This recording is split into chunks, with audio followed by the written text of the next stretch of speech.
we spent some time checking out something totally different.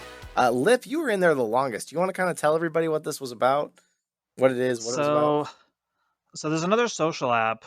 I know most people know of, AltSpace, VRChat, and Rec Room, but there's another one on PC that's been around for 4 years. It hasn't been hugely popular, but it's starting to. It's getting more and more traffic as more and more people are checking it out. And I think in a lot of ways, because it supports things like we mentioned earlier on, like the facial tracking, things like that, people are checking it out for that alone too.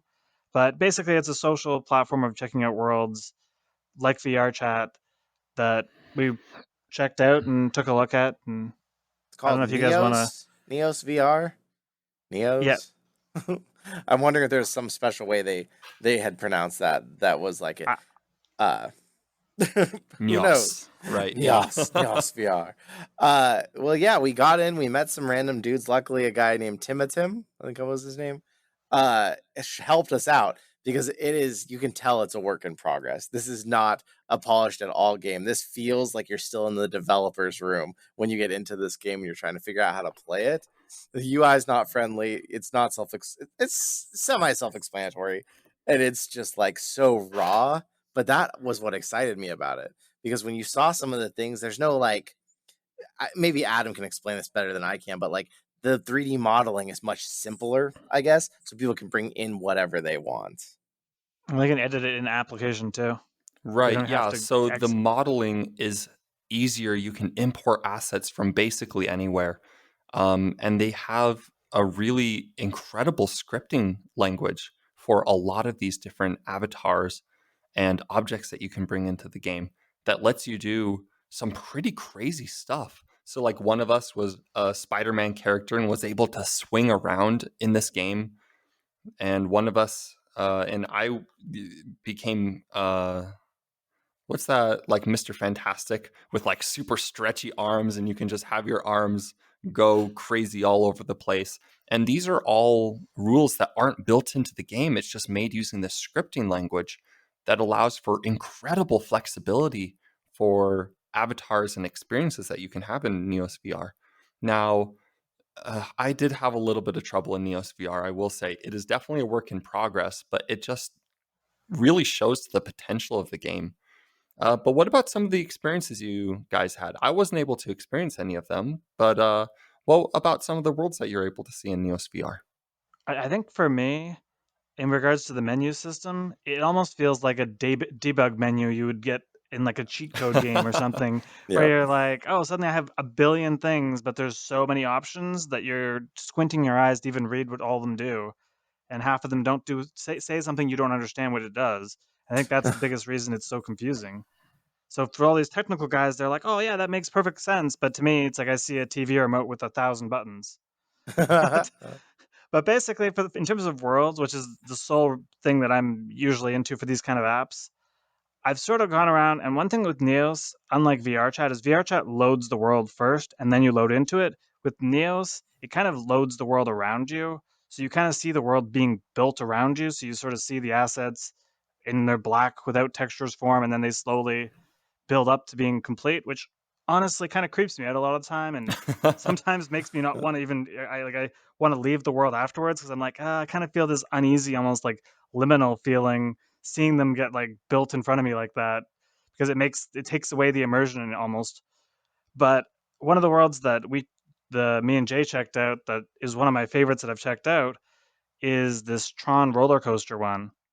And honestly, I'm more curious what Jay's thought is, because it was one of the only worlds he checked out that was a real world. uh, it. I've done a lot of VR roller coasters, so it was fine. I remember thinking that it was way smoother than it would have been in VR chat if someone had made that same thing. But it looked good. It looked like the world of Tron, but Tron's world is pretty dark and neon lights. Uh, it was cool. I wish there was louder music as I was going through it. I was like, man, if the Tron music was really going, I'd be jamming a little bit more with this. But it was cool. You could tell someone had been able to build it all themselves. And I liked that, but it definitely didn't blow my mind as far as like what roller coasters can be like in VR because I've been in just too many, I think, at this point. I'm hard to What about surprise. how roller coasters inside of social VR apps could be, though? Oh yeah, that's that. I guess I started saying I didn't finish that part, but yeah, this thing, like if this was in VRChat, it would be an absolute mess. And in Neos, though, it moved like I felt like a developer made it, like someone who knew what they were doing. Yeah, that was impressive. I And I just think think too. that Oh, sorry. I just think that it's really cool. It's Neos VR definitely has the potential, but will it ever be simple enough for a person who's new to the VR space to be able to just pick it up and play?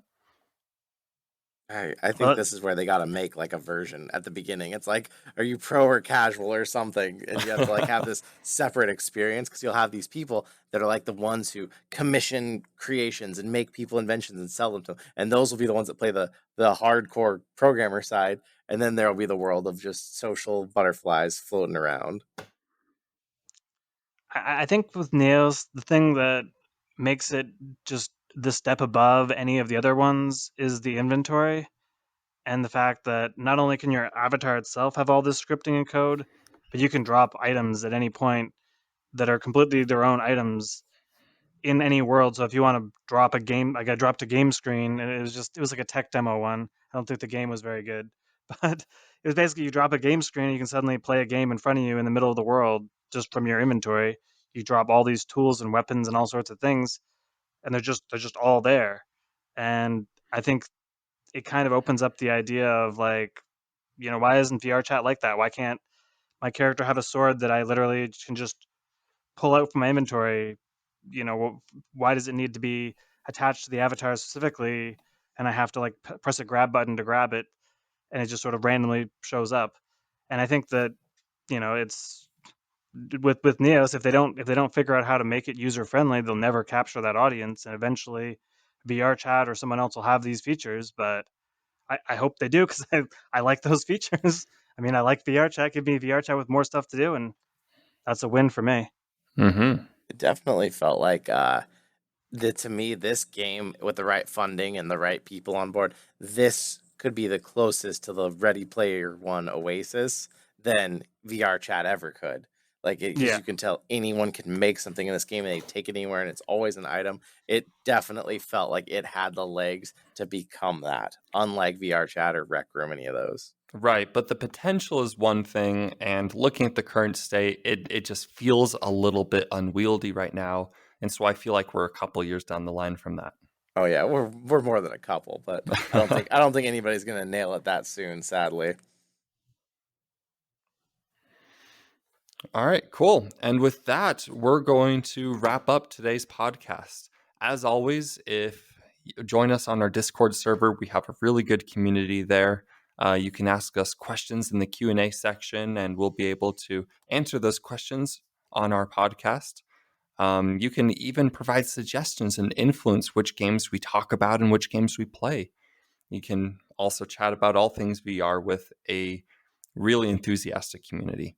Or you can be a patron and be a direct supporter of this podcast.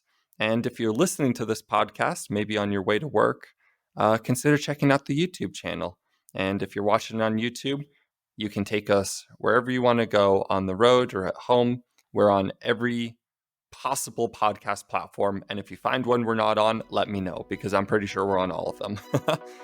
But as always, thank you so much for listening. And remember that when it comes to VR, you have to dive on in. Dive on in. And one more thing, if you've played Sniper Elite and you're in the comment section of YouTube, let us know what you thought. Agreed.